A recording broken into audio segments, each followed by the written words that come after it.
All right, these are the notes for 3.1, Interpreting Graphs. This kicks off our chapter on functions. Today is a lot of visual stuff, just interpreting what you see, trying to label your axis, maybe understand x-intercept, y-intercept. And actually, in some cases, it's creating your own scenario for what you think the graph might represent. Once we get past the introductory section of just interpreting things visually, then we get into studying functions. Day by day, we'll go through a different function every day and talk about its characteristics, its graph, how we transform it, all kinds of things that revolve around functions. But today, just a quick visual look at things. So to get started, we're going to look at increasing, decreasing as the beginning of our discussion. We need to kind of have this basic idea down before you can start to interpret any graph. You got to understand as you look at it, as you read it left to right, is it increasing or decreasing, and what is it in the graph that's increasing or decreasing? So a good start would be these three graphs. There's kind of one of each thing going on, and probably it's sort of visually obvious to you which one is which. But when you talk about increasing and decreasing values, what we're really referring to in the graph is a y value. We often say basically the graph itself is doing these things. But when you say the graph is increase, decrease, or constant, you're actually saying what happens to the y values as you move left to right across the graph. Now, as far as visually, it's very clear. I'll just kind of plot some points as we go. So as I move from x to x, you can see my y value is getting bigger and bigger. So we would consider that to be an increase. As I go left to right, my y values increase. On the other hand, same idea over here. Let me plot some points for you quick. So as I go left to right,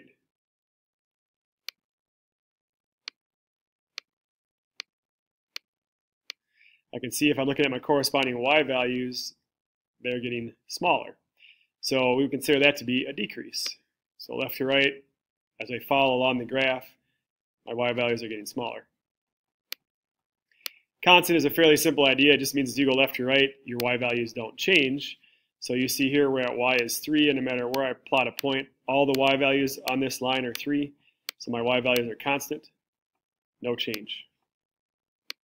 So increasing, decreasing, and constant is fairly simple, but you have to have that basic idea down so you can start to interpret other graphs where there's a meaning behind what it is, not just the x or y values. Okay, let's interpret some other graphs. So again, kind of a similar start, just thinking about increase, decrease. I'm going to kind of color code as we go. We'll do our increases first, so we'll say in blue. Actually, no, I'm changing it. Let's do decrease first. So decreasing, because we're going to start left to right. As I go left to right and travel along the graph, decrease. That little spot in there would actually be an increase, followed by another decrease, then an increase, then another decrease. And again, when I say that, what I'm actually talking about is the y value. So you can see as you travel along this graph, if you were following the y values, they're getting smaller. Now, on the other hand, switch over to increase, and again, fairly simple. As you go left to right, that's clearly an increase. So is that. Oops, kind of missed there. And then another increase. Okay, so increasing, decreasing, again, visually very obvious. Now, again, those are y values. Sometimes we talk about what intervals it happens over. While we're not going to worry about writing things in intervals, you could say that if you want to check out just this small area right here, the graph is increasing just from -4 to -3. So that's the space on the x-axis that it increases over, or as you scan across the x-axis. How about a decrease if I went from here to here? Well, that actually happens from -3 to 2. So in that space, -3 to 2, the y values are getting smaller. So we do talk about sometimes as over what intervals of x or what space of x does it actually happen. But for the most part, for you guys, it's going to be just quickly visually, can I tell the difference? Okay, let's apply the idea of increasing, decreasing to some graphs that have some actual meaning, not just the generic graph. So the idea here is write a description of what you see in the graph as you change over a period of time. Well, typically any kind of change that we're going to look at where it's applied to something happens over time. And that's generally true for almost everything you do. If you just think about yourself and your daily life, whatever it is that's changing, happening, your job, time in school, time in the classroom, everything happens over time. So the idea is look at these graphs and kind of interpret what scenarios they might represent. I'm going to actually give you some choices down here in a minute to pick from. Before I do that, let's just kind of label the idea of what we see going on. So you've got all these choices at the bottom. Excuse me. And we have the idea of steady increase, steady decrease, or rapid decrease, suddenly constant, what makes it sudden, right, or what makes it not sudden, and then an increase and a decrease combined. So steady would be kind of a slow or just kind of mild increase. You know, it's kind of as a slope idea, it'd be like a pretty,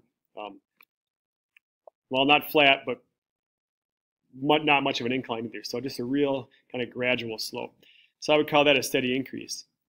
Then suddenly constant would be your flat line. Now what makes it sudden is actually that there's kind of this sharp turn, the sort of point or corner on the graph. That's a sudden change.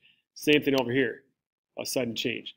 And down here, a really sharp turn, a sudden change. So suddenly has to do with kind of a corner on your graph. So we could say again, suddenly constant. And then over here, kind of just a gradual. Gradual is a good way to talk about it. Gradual, steady decrease. Now this line, on the other hand, that's a really sharp drop. We call it a rapid decrease. So that's rapid. And then this one kind of has like it goes up and it comes down. But the idea of no sudden changes is the curve is smooth, with no kind of those sharp corners or turns going on. So we can say, well, it's increasing, then it's decreasing. Okay, now to give you guys some choices, I'm going to pop these up down below. These are the things we look at. I'm just giving you some scenarios. We could probably come up with 3 different things that would also represent these graphs, but I'm going to give you guys something to pick from. So if you're going ahead and going to pick, I think that it's pretty obvious which ones are which, but we'll start out with cardio workout. So before I slide into place, take a second to think about where you would put it.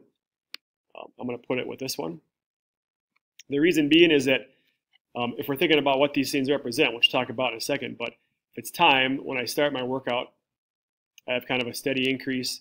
And then if I really want a true cardio workout, I have to keep my heart rate up and at a high level for a while. That's going to be the constant high heart rate.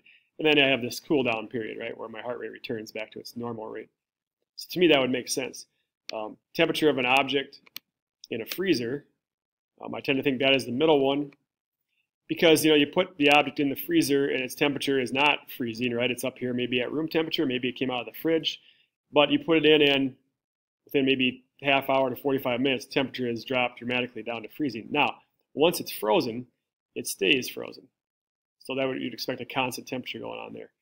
And then the reason I think this one looks good for the pop fly in baseball is because the idea of the ball leaving from probably the bat, so it's a little bit above the ground. Let's say if this is height, ball goes up and it comes back down. But along the way, the ball doesn't do anything weird, right? It doesn't have any jagged, sharp turns. It just travels up and it comes down. So it's a nice smooth curve, no sudden changes. Okay, so the other thing I want to do on these kind of graphs is want to label them by what we think is going on the axis. So we're going to do that next, label the axis, and then also kind of try to interpret x-intercept, y-intercept, a few things that we're going to add into these graphs. So what might you label the y-axis in each problem? What might we call or describe each axis as? So how about your other axis? And then independent variable, what is that in all problems? And then some ideas about intercepts. Your y-intercept here, to me, if we start out with this one, if you're thinking about it as a cardio workout, what is happening on the y-axis is probably your heart rate. Or maybe it's the speed that you're, whatever it is, you're pedaling, if you're on an elliptical or you're on a treadmill or whatever, but something about speed. So I think of it as maybe heart rate. This is a way of talking about cardio. So I have a resting heart rate, which would be above 0. So I wouldn't have a resting heart rate at 0, right? I would be dead. So I have a heart rate that's, say, here, and then I warm up. So I kind of gradually get my speed up, get my heart rate up. Then I get that steady cardio workout where I need to keep it up and at that level for a period of time. And then in the cool down phase of the problem, well, now I'm going to go back, slow down, back to my resting heart rate.